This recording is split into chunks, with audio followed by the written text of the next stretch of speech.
अंधी कमाई जिसका जहां बस चल रहा है वहां से माल जमा करने में लगा है। कराची की सड़कों को बंद करके मार्केटों में तब्दील कर दिया गया।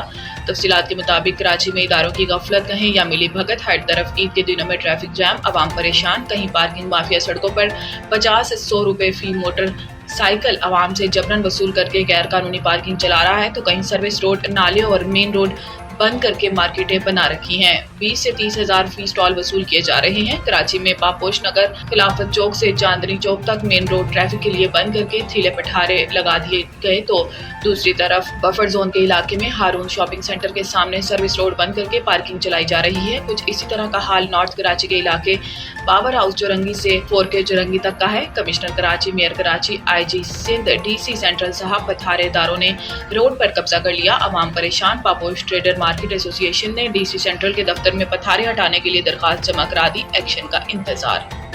ये है पापोश मार्केट और आप देखें खिलाफत चौक से जो रोड आ रहा है चांदनी चौक जा रहा है, इस पे पथारे लगा दिए गए हैं सैकड़ों की तादाद में और फी पथारा 8 से 10 हज़ार रुपये लिया जा रहा है। और ये कौन लोग ले रहे हैं ये देखा जाए, commissioner Karachi, DC central, mayor Karachi, आप इनको देखें मुर्तज़ा नवाब साहब। और इस पे मार्केट के लोग जो हैं बहुत परेशान हैं और यहाँ ट्रैफिक नहीं आ रहा, लोग पैदल चल रहे हैं। सैकड़ों की तादाद में जो है वो पथारे लगा दिए गए हैं।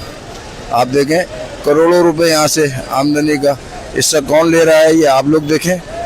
और अगर पैसे नहीं लिए जा रहे, पथारे लगा के दिए थे तो भी इंक्रोचमेंट किया जाए। ये पूरा रोड ब्लॉक कर दिया है, यहाँ पैदल चलने वालों की भी जगह नहीं है।